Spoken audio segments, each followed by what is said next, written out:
Hello, everybody. It's Marcy from wavesofcommunication.com, and I am outdoors. Happy Thanksgiving to everybody who lives in the U.S., and happy Thursday. It's live Q&A Thursday, and I'm here with another episode, a very special episode of live Q&A. I'm experiencing big gratitude today for all the beautiful things in my life, including the fact that I get to spend time here in beautiful Sarasota, Florida every winter, and because I live here, but every Friday I get to come to this area and volunteer at a local aquarium, and that's what I was doing today on Thanksgiving. So thanks for joining me, everybody. So like I said, today is a little bit of an unusual live Q&A. I do have some questions that I am going to get to, but before I start with questions, I want to announce the giveaway of my audiobook. I hope the wind isn't too much on this microphone. My book is called If It Isn't Fun, It Isn't Fun. Teach Your Child to Talk Faster Than Speech Therapy.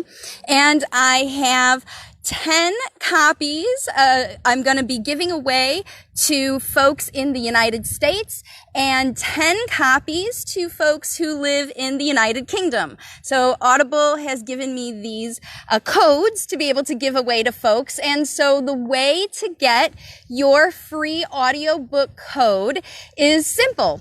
All you need to do is comment on this video in the comments, just the words Audiobook Please, and then also include your city and country that you live in. Now, I know that there are lots of folks who watch me from the United States and from the United Kingdom, and I know that many of you are busy with your family doing turkey things and Thanksgiving festivities and whatnot today. So the contest is going to go all the way through until Sunday night at midnight. Monday morning, I'm going to be identifying who are the top 10 people, the first 10 folks who comment on this video to indicate Audiobook Please, and I will be sending you your copy. Now, also about the book, to celebrate gratitude for Thanksgiving, I have, and also to accommodate the folks who are not from the United States or the United Kingdom, or people who are interested in the Kindle version of the book, I have for this holiday weekend, I'm running a gratitude sale where you can get the Kindle version of my book for only 99 cents. And so right now you can go over to Amazon. Now there is a problem with Amazon. Unfortunately, I'm not very happy with the situation, but I am assured that it will be rectified. So we're just going to move on. But I will let you know that right now, the Audible version, it doesn't show up. So if you go this is Thursday at 2 p.m. If you go right now searching for it on Amazon, you're not going to find the Audible version because for some reason it got pulled down. Even though it has been published, it was published last Friday, I am assured by the folks at Amazon and Audible that it will be available soon, but because it's a holiday, they haven't told me that, what day that will be or what time that will be. So hold on. If you are, when I send you the code, hopefully by Monday, certainly we'll have things turned around. And if not, I'm going to be on the phone with Amazon asking them about it because I did promise this launch to those of you based on them telling me the book would be available. So the giveaway is on right now. If you live in the United States or the United Kingdom and you would like a free copy, download code for the audio version of my book, comment now. Audiobook Please with your city and country in the comments, and I will be contacting everyone on Monday, the winners, to let you know, and then I'll also be announcing their first names live when I'm over on YouTube on Monday. All right, so if you have any questions for me today, there's Laura and Cy. Hi, Cy. Happy Thanksgiving to all of you, and I'm kind of looking, Diana, Thank you so much for your comments and everybody for joining me today. All right, so now what I want to do is I want to get into the questions for today. And the first question comes to me from Wendy, who's been following my page for a while. And Wendy has a question about her late talker has been diagnosed with ASD with some significant sensory issues. So it's the sensory part of what's going on in his life, the distractions by sensory dysregulation or unregulated sensory needs, unmet sensory needs that it seems to be a blockage. That's what seems to be distracting him from learning. And she had mentioned that the therapists and the folks that work with him at school are using a Rifkin chair, or it's a chair that has a tray that goes around the child. And her boy feels a sense of comfort from having a teaching surface that curves around him. And it enables him to sit and work better in that environment. And she's trying to work with her insurance company to get a copy of that chair. And so, first of all, yeah, if you can do something like that in your home, if you can get such a chair to be able to use. But I have a sort of hack, a sort of way for you to get a similar experience for your child. And that is, there's two ways to do it. It depends on your child's interest in having the pressure. So I suggest you use a lap desk, like the kinds that you use for someone when they're sick. You can use a tray table, the computer desks, preferably one with a pad on the bottom of it and a flat surface on the top. And you can put your child in any seat and put that lap desk right on top. And you can use any chair with arms or without arms. And if your child if you don't have a chair with arms, you can put your child on the couch and roll up a pillow or a towel or a blanket or something around them to get around their hind end, so that they feel that sense of, because kids like to sit in high chairs and Rifkin chairs after they get older, because I know Wendy's guy is a little bit older. If they like to sit in little things that are too small for them because they like the feeling of that in there. So, of the cushion, of the squeeze around them. So my suggestion is use towels in the child's chair if they're using a big grown-up size chair and it's an older child, to emulate something so that they can feel it around their hips, and then also put something on top, like a kind of tray. You don't have to lock it in even. In fact, the Rifkin chair those chairs are designed for kids who need support to sit, and they kind of happen to be handy, and they have trays on them. So they're more designed for kids who have to be sort of strapped into them or locked into them because they can't sit up well because their body doesn't, hold up well, motor issues.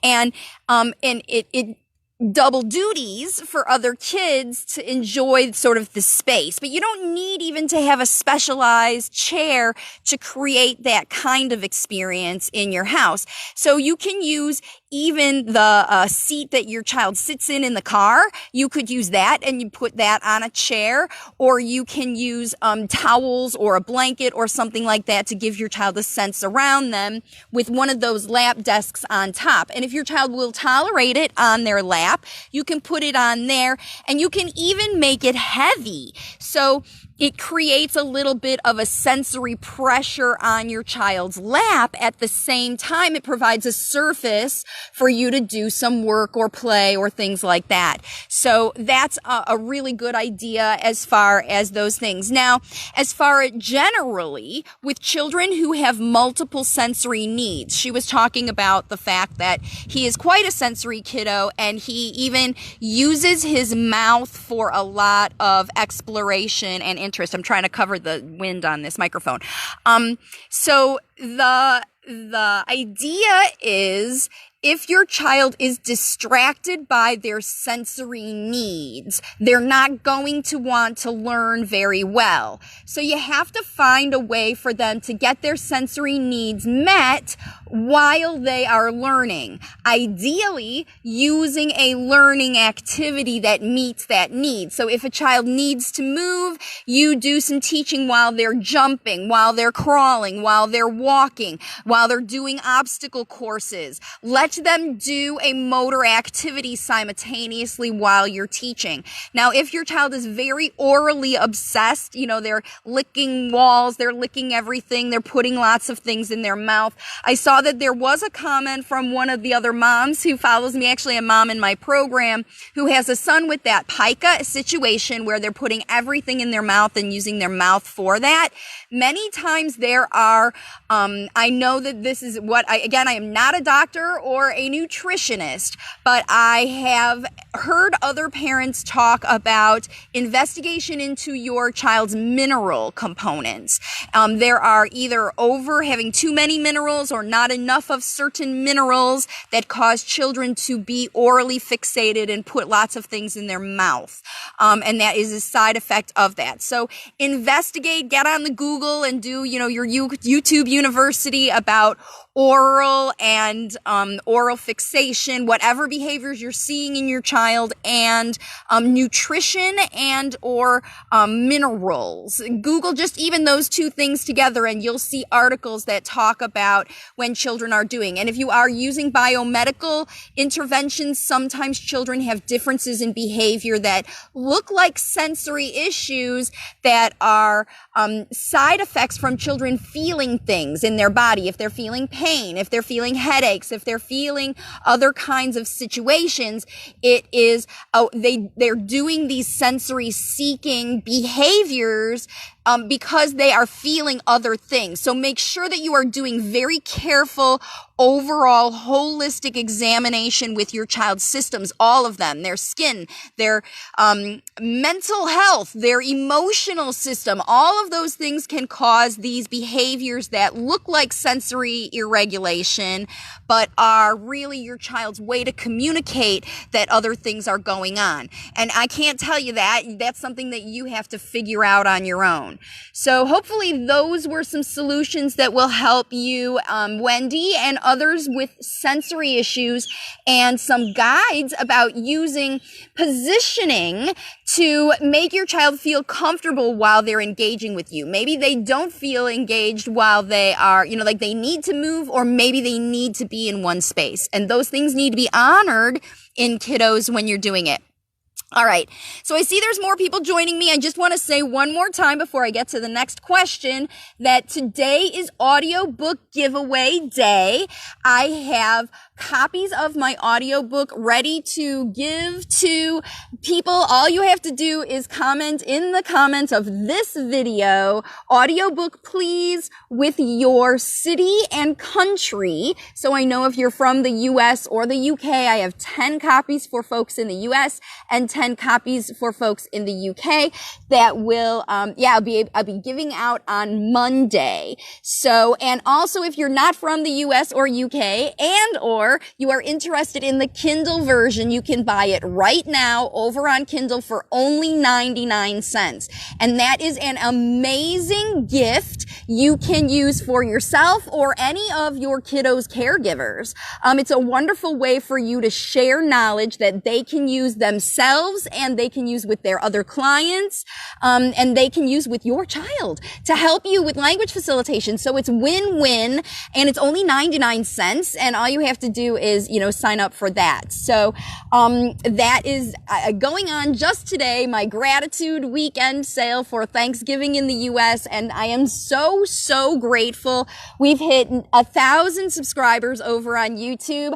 I'm having more and more folks follow me and watch these live Q&As, and the best part is that every single day now I am getting some kind of a notification from a parent, either an email, a comment on a video, a private message, that these strategies are working to help you teach your children how to focus and listen to you and follow your the things that you're saying, and actually start using natural spoken language. So if that is what you would love to give your child as a gift this holiday season, is, the gift of teaching them how to use speech, you can do it. All you have to do is you can spend 99 cents and get the Kindle version. You can get the audiobook for free. You can follow me over on YouTube and look at videos there and look at all the free resources. This holiday season, I am giving the gift of language facilitation to as many parents as possible. I want you all to have access to it so that you can get your kids talking. All right, let's see. I'm gonna have to look here. I've got all kind of glare. I see some folks entering for the audiobook. Very good. There's Cy, Diana, hi. And Darcy's here. You want the audiobook? Yay. And Amina, great. Okay, so I'm not seeing any new questions. If you do have a question for me today, we're still doing live Q&A. So if you have a question for me, go ahead and post it in the comments, and I am answering questions. I have one more question that I got before last week, I think. I'm not sure. So at some point through the week, somebody had asked me this question. And it is about twins. So there are significantly higher statistics of late talking kids who are multiples. In fact, twice as many multiples are late talking as are kids who are born by themselves. And it's very, very common in kids who are multiples that one child starts to talk before the other one. And that's what this mom was saying in her question comment, was that she has twins, and one of them is starting to use more language than the other. And both of them are talking, the one who is talking more because she's doing some language facilitation, but child number 2, the second twin, isn't catching on as quickly. So that happens because every child is late talking for a different reason, and every child evolves into being a speaker in their own way, at their own time and on their own timeline.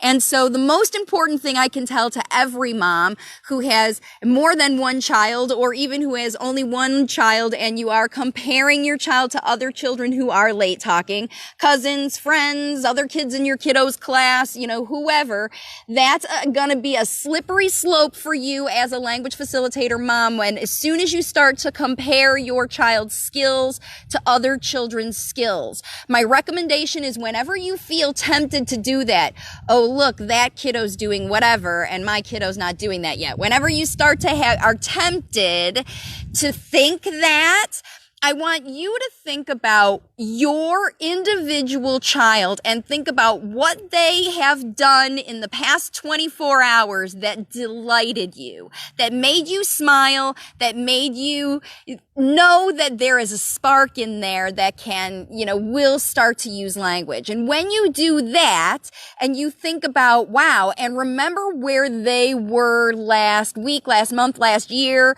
at some point, and when you consider your own child's growth, then you will turn your frown upside down and be grateful. Once again, it's that gratitude situation. When you learn to be grateful for your child's effort, because it is challenging to be a late talker, everybody.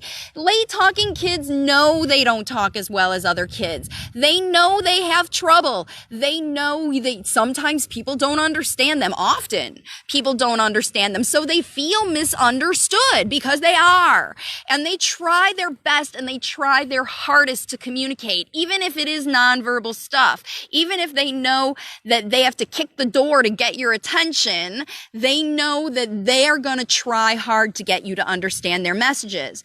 And when you let them know that you are grateful for their efforts, this is the thing that will turn them around and make them want to try harder.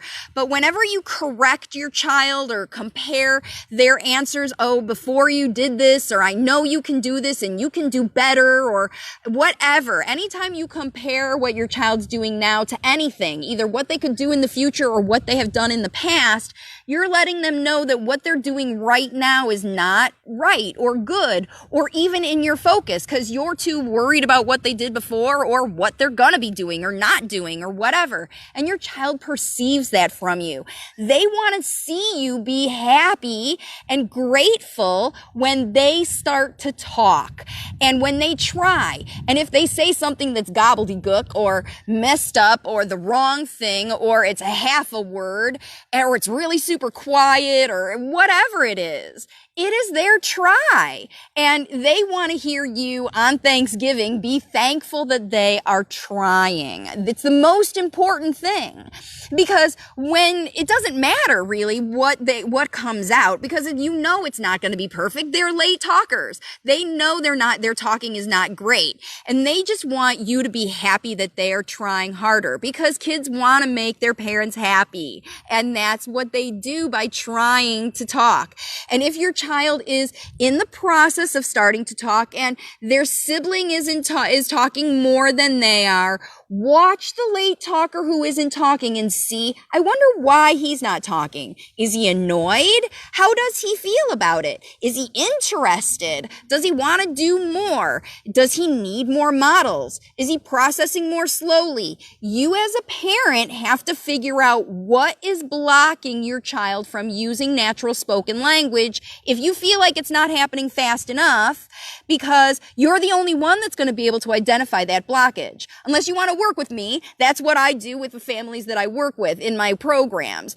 And then if you want to do that, then you can head to my website, wavesofcommunication.com, and learn about my programs and learn about how I tell parents how to do it. Because that is available, of course. But I am focused on this, in this video right here, to remind you again, like I do with every video, how powerful you are in the process without even any extra special kind of training. All you have to do is make a few shifts because what you're doing right now is getting you the result you have right now. And if you do something a little bit different that is more fun for you and your child, I guarantee you're going to see a different result. And it probably, if you're like all the other moms who take these strategies to heart and get going with them, you're going to have more fun and you're going to see better communication. It's not rocket science. It's just language facilitation for parents. So, all right, let me see. I'm going to look one more time to see if there's any more. Mina says, my baby's still doing the same thing. She's speaking in complete sentences, but still doing her. Wait a minute.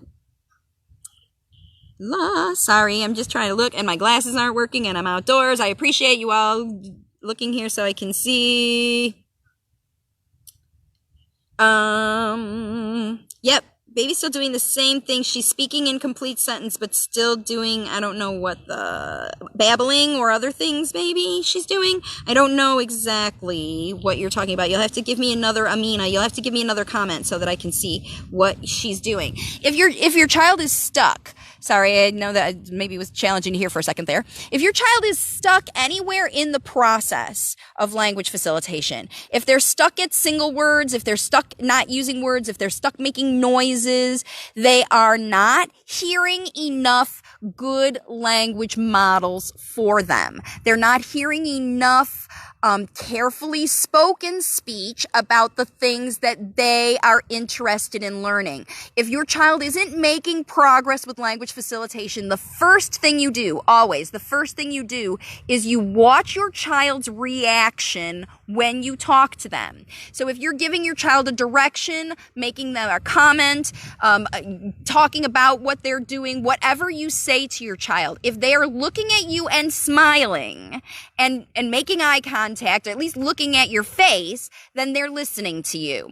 If they're not looking at your face and they're looking away from you, but they are still smiling and you can tell they're listening, but they're not even focused on your face, that's still good. And if you suspect your child is not listening to you, you're like, I don't even know if he's listening or not. The trick is to stop talking so your child starts to look and listen to you. It doesn't make sense for you to model language for your child if your child isn't listening listening and focused on your talking. Otherwise, you're talking to thin air. Your child's not listening. The first step with every bit of language facilitation is make sure your child can hear you. Listening is attending and focusing and listening on your talking. And unless you have that, you might as well start over, because you have to have that before you can move forward. Once your child can hear you and is listening to you, then you have to be saying words that they want to hear, and will continue, that you keep their attention. You can't just get their attention and say, hey child, look at me, and then say blah, blah, blah, blah, blah, blah, blah, blah, because their attention goes away immediately. You have to get and keep their attention. The way you keep your child's attention is by talking about something they are interested in, whatever they're touching, holding, doing, or thinking about. If you know that, if you can read their mind or see what they're doing. And then once they hear these words, if they are starting to, if all of that stuff is working for you, if all of it's going in place and you are talking and you know your child is listening to you, and they still are not making improvements in their spoken language, that means that your language models are too fast and too complex for them to hear and process. Because just hearing, just listening and attending isn't enough. You have to be able to process the language well enough to be able to use it later. That's how we learn language. Just saying and repeating doesn't get the processing part working. That's the part that works for language development, not just speech imitation, which is different. So if you see and your child's stuck at all, that's what it is. All right, Laura, that was the next question. All right, but so before I move on to the next question, one more quick plug to let anybody know who just joined me. Today is audiobook giveaway day. Post in the comments of this section your indication that you want to receive the audiobook please, and the city and country that you live in, so that I know if you're from the US or the UK and what city you're in. All right. And Laura's question was about, she did send me a message about a question about the potty for number 1, right? Has been using the toilet, let me see if I can make this expand, has used the toilet for number 2 for over a year, but resists using the toilet for number 1 and is still in diapers because of this. A couple of days ago, she started to pull on her diaper and sometimes does not want to wear it. Okay, so that's all of that's communication. And toilet is very much the same as sensory when we think about blockages, right? So if your child's attention is somewhere else, they're not going to be on that skill or that need to use it. Now, I did do a video about that, and I know that Laura watched it. That's where, in fact, I think that's where the message came from, was over on YouTube.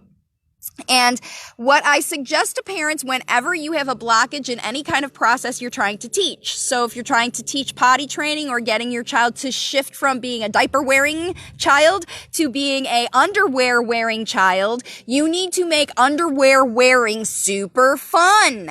And keeping that underwear clean and dry, it has to be a priority for your child, because your child is enabled to continue to use the diaper. And now that she's indicating that she's not happy with it, she doesn't like it, especially since she's been wearing it over a year for that, and she can sit on the potty to do other stuff, I would suggest that you, for this holiday season, you start to talk about some fabulous new underwear that has her favorite characters on, and talk about keeping those characters clean and dry. And we want to take nice care of our things, because when you give a child responsibility to independently take care of the things that you want them to learn, this is when they start to do it. But as long as you give them the freedom to rely on you, oh, well, someone else will change my diaper whenever. And this is true for anybody who has a child who is, kids do. They just wait. Like, they're like, it's convenient for me to wear the diaper, so I'm just going to non-verbally tell everybody that I just prefer to wear it instead of use the bathroom. And if it's something that you want your child to do, like come in from outside if they have to go, then they have to have some need to do that and some motivation. So if keeping their pants clean is not a motivation, then you need to find some pants that they get really motivated about. And then again, if it isn't fun, it isn't fun. And it isn't fun to have your favorite characters get dirty because you have pee-pee on them. And it is very fun to have very clean underwear. So think about that process to help your child, especially now, Laura, that she has, moved into understanding and following you so much more since you started language facilitation. So that is my suggestion for you to help children do anything. It's the same for writing. It's the same for potty. It's the same for all of these things. If it isn't fun, it isn't fun. And if you're trying to force your child to grow into a skill because you're ready for them to do it, then it's never going to happen. When you want a child to do something developmental, they must be highly motivated to give up their current system and move forward into something that they enjoy. And that's the only way it's going to happen, everybody. It's the only way. You can never force them into doing it. They'll rely on you to help them as long as they can. They're kids. That's what they do. All right. So Laura says, thank you. Dirty says, thank you. Whoops. Sorry. One more. Talking about twins. Some of the blockages happening is with the dominant twin.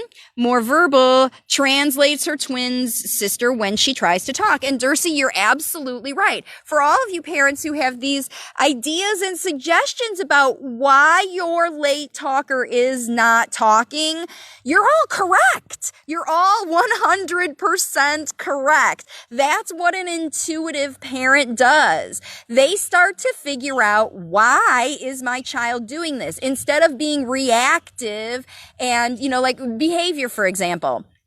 Children who choose to go potty in the diaper and not give up the diaper, that is a behavior that is a choice. If your child can learn to choose to control their BMs in the potty, they absolutely can learn to control other things. And why isn't it happening? You must figure that out in order to help your child overcome it. It's true for everything, including talking. And it's true for parents too, right? So if you are stuck in prompting, like I said, if you're stuck and you are trying, whatever you're trying, questioning your kid, prompting your kid, whatever you're trying to do, if it is not succeeding, it's time to think about something different. Now, I know that there's not 10 and 10 who were able to watch me live today. So all of you watching on the replay, please go ahead and put your comment in here. I have these to give away. The audiobook is available now. I know that it's not up, but I'm just going to say it is because keep checking. It's going to be coming soon as Audible gets their act together and puts it back up again. Already I've sold some copies of it, so I know that it is released. I know that it is available, and I do have these copies. I promise that you'll be able to be grateful to have it on Monday. So go ahead and put in the comments your name and where you're from, and that you would like a copy of the audiobook. 10 copies to US and 10 copies to UK. And if you're not in the US and UK and you want to either give the gift of the Kindle version to your caregivers or have a copy for yourself for the holidays, they're only 99 cents this weekend, so you can catch that over on Amazon. You can search for my name, Marcy Melzer, or the title of the book, If It Isn't Fun, It Isn't Fun. Teach your child to talk faster than speech therapy. So share this video with your friends. Please give me a like. If you're watching on YouTube, I'm going to be there on Monday. Monday at noon is live Q&A day over on YouTube, and Thursdays at 2 p.m. here on Facebook. That's how you can catch me every week. Twice a week you can get Q&A from me. Laura has posted multiple questions. She's literally trying to work the system and go to YouTube University and learn from me. And there's 200 videos over on YouTube for you to check it out. take advantage. Get ready. Now that you're thinking about the kids being home from school for a couple weeks, you have the opportunity to take that 2 weeks and send your child back to school with better language than they had before school came out. Because right now, when you think about it, between now and when school's out, as soon as they come back from Thanksgiving holiday, it's all going to be like either testing or field trips or, all this kind of stuff, wrapping up the semester, getting ready for the holidays. Teachers are feeling burnt out. Kids are feeling burnt out. Everybody's ready for a break. And this fun, casual, natural time that you have home with your kiddos, this is when you are going to be able to do some amazing language facilitation. And bring your questions to the Q&A. Start watching videos now. If you've got some time off this weekend and you're not going out Black Friday shopping, it's a wonderful chance for you to head over to YouTube. Watch the strategies. There's a whole playlist. It's called Get Started with Language Facilitation here. You can watch that playlist and do it. And if you are interested in working with me, head over to my website, wavesofcommunication.com. It's kind of under construction, so things are looking different, and we're going to be getting that going now. And I'm doing some new workshops that are coming up. So this weekend is all about the audiobook and the Kindle version and the book, so you can use that for your holiday shopping and get ready for your Christmas. Okay, everybody.